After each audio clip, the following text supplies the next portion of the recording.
यहाँ जानिए गणेश जी और कुबेर देव की कथा, जिसमें भगवान ने कुबेर देव का घमंड तोड़ा था। देवताओं के कोषाध्यक्ष को एक दिन अपने पद और धन का घमंड हो गया है। इसी घमंड में वे शिव जी के पास पहुंच गए और शिव जी को सपरिवार अपने महल में खाने के लिए निमंत्रण दिया।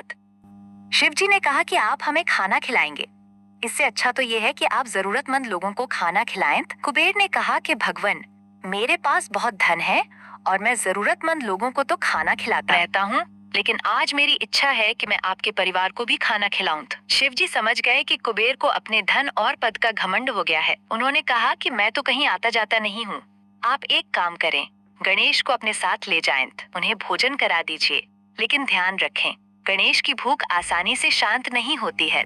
कुबेर ने कहा कि मैं सभी को खाना खिलाता हूँ, तो गणेश जी को भी खिला दूंगा। खाने का निमंत्रण पाकर गणेश जी कुबेर के महल पहुंच गए। कुबेर ने उनके लिए बहुत सारा खाना बनवाया। गणेश जी खाने बैठे तो वे खाए जा रहे थे। थोड़ी ही देर में कुबेर की रसोई का पूरा खाना खत्म हो गया। गणेश जी ने और खाना मांगा। कुबेर ये देखकर घबरा गए। उन्होंने और खाना तुरंत बनवाया तो वो भी खत्म हो गया। गणेश जी बार बार खाना मांग रहे थे। कुबेर ने गणेश जी के सामने हाथ जोड़ लिए और कहा कि अब तो मेरे घर का सारा खाना खत्म हो गया है, मैं और खाना नहीं खिला सकता। गणेश जी ने कहा कि लेकिन मेरी भूख तो अभी शांत ही नहीं हुई है, मुझे अपने रसोई घर में ले चलो। कुबेर गणेश जी को रसोई घर में ले गए तो वहाँ रखी सभी चीजें गणेश खा गए। गणेश जी अब भी भूखे थे। उन्होंने कहा कि मुझे भंडार गृह में ले चलो, जहाँ खाने का कच्चा सामान रखा है। कुबेर भगवान को अपने भंडार गृह में ले गए तो गणेश जी ने वहाँ रखी खाने की सभी चीजें भी खा लीं। अब तो कुबेर देव की बुद्धि ने काम करना बंद कर दिया। वे तुरंत ही शिव जी के पास पहुंच गए तो उन्होंने शिव जी को पूरी बात बता दी। शिव जी ने गणेश जी से कहा कि जाओ माता पार्वती को बुलाकर लाओ।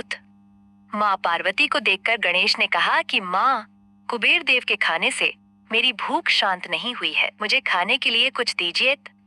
पार्वती अपने रसोई घर में गईं और खाना बनाकर ले आईं। उन्होंने जैसे ही देवी ने गणेश जी को अपने हाथ से खाना खिलाया तो गणेश तृप्त हो गए। माँ और खिलाने लगी तो गणेश जी ने कहा, माँ, मेरा पेट भर गया है, अब मैं नहीं खा सकता।